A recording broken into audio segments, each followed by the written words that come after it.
시동생 때문에 남편과 이혼하게 생겼습니다. 진짜 이런 일이 제 인생에 일어날 줄 몰랐어요. 저희는 결혼한 지 3년 된 부부예요. 결혼 초까지 남편과의 사이는 남들이 부러워할 만큼 너무 좋았습니다. 하지만 시동생 때문에 저를 속이면서 정말 왜 남편이 이렇게까지 했는지 모르겠습니다. 저희 시댁은 경제적으로 넉넉하지 않은 편이에요. 남편이 20살 때 시아버님 사업이 망해서 힘들어했지요. 결혼할 때도 거의 지원받지 못했어요. 사건은 제가 결혼 후 2년 정도 지난 시점부터 시작됐어요.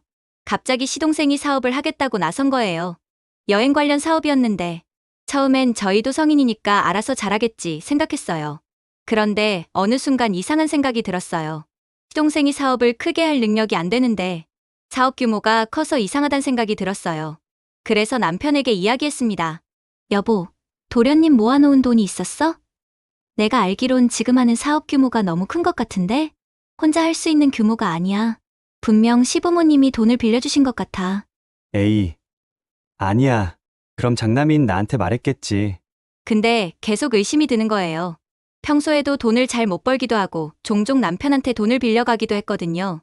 그리고 이런 말 하긴 좀 그렇지만 총명하지도 않고 허세끼가 좀 있어요. 은행에도 빚이 있어서 대출도 쉽지 않을 것으로 알고 있고요. 그런데 결국 제 말이 맞더군요. 시부모님이 시동생에게 노후자금과 대출을 모두 끌어모아 4억을 지원해 주신 거였어요. 나중에야 알게 된 거예요. 사업 규모가 너무 커져서 숨길 수가 없었거든요. 걱정이 된 남편이 시부모님에게 전화했나 봐요.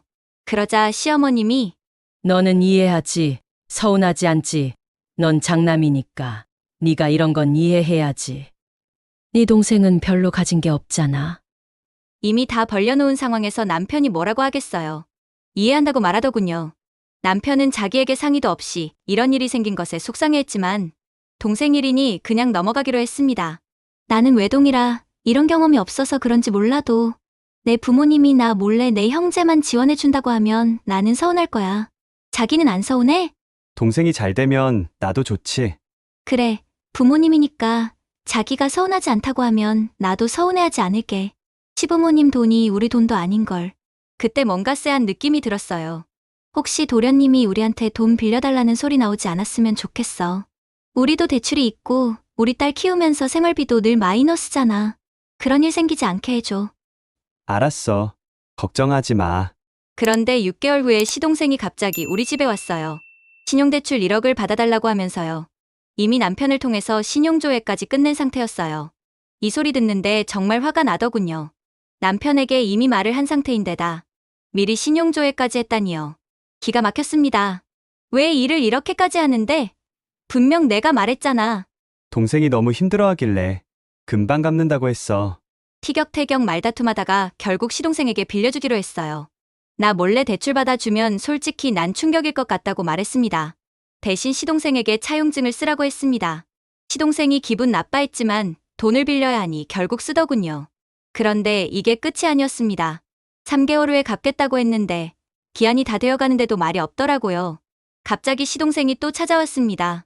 느낌이 이상했습니다. 돈을 갚을 거면 그냥 이체시키면 될 텐데 굳이 왜 찾아왔을까요? 왜 그 이상한 느낌은 틀리지 않는 걸까요? 대출 한 번 더 받아달라는 겁니다. 이번엔 지금 사는 아파트를 담보로 3억을 요구합니다. 기왕 도와준 거 한 번만 더 도와달라고 하더군요. 그러면서 서류까지 다 준비해 온 겁니다. 와, 정말 어이가 없었습니다.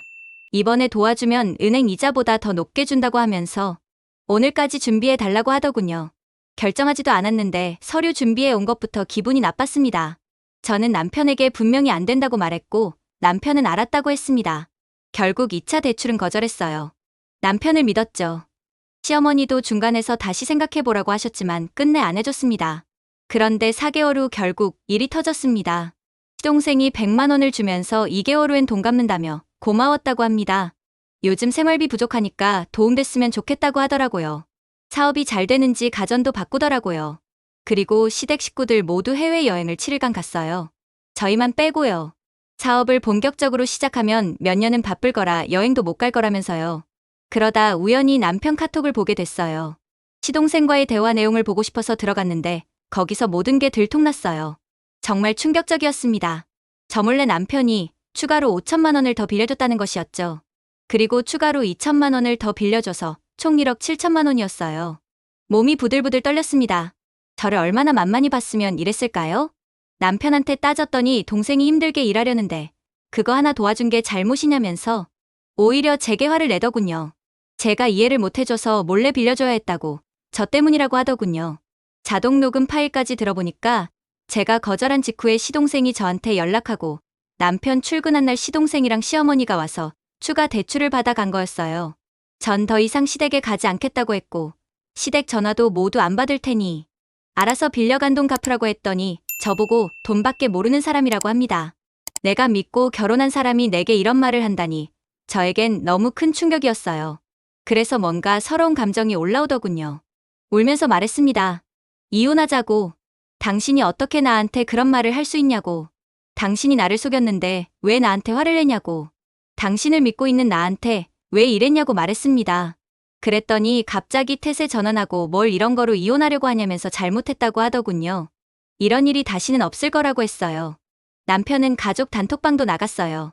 연락도 받지 않겠다고. 그런데 시댁에서는 남편이 가족 대화방 나가고 모임에 참석 안 하겠다고 한 건 잘못이라고 하시는 거예요. 그러면서 그거 이해 못한다고 온갖 욕을 다 하고 메시지로도 계속 괴롭히더군요. 더 웃긴 건 시동생이 가정가구 바꾸고 여행을 간 게 저희 돈으로 한 거였더군요. 더는 참을 수가 없어서 차용증 가지고 기한이 지났으니 3개월 내 갚지 않으면 법적 조치를 하겠다고 내용 증명을 보냈습니다. 시댁에서 그거 보고 뒤집어졌다고 하더군요. 그러고는 찾아와 제가 보는 앞에서 내용 증명을 찢어버리더군요. 이거 참으면 안 되겠지요? 겨우 그거로 저에겐 타격이 안 돼요. 변호사에게 물어봤더니 채권 확정받으면 강제 집행도 가능하다고 하네요. 그거 아세요? 애초에 갚을 의사 없이 돈을 빌렸다면 사기죄도 성립이 된다고 하네요. 원래 민사까지만 하려고 했는데 집까지 찾아와서 난리치는 거 보니 뭔가 더 해달라고 부탁하는 것처럼 보이길래 형사처벌까지 하려고 합니다. 그리고 시동생에게 추가로 위자료 청구 소송까지 했습니다. 돈 받기 쉽지 않을 거라는 거 알지만 그렇다고 그냥 바보같이 가만히 있을 순 없더라고요. 지금은 모든 시댁 연락도 차단하고 있어요. 남편과 어떻게 할지는 아직 고민입니다. 계속 잘못했다고 하는 거 보니 안쓰러워서 겉으로는 화를 내고 있지만 속으로는 이미 용서해야 할 것 같다는 생각이 듭니다. 긴 이야기 들어주셔서 감사합니다. 공감이 되셨다면 구독, 좋아요 눌러주세요.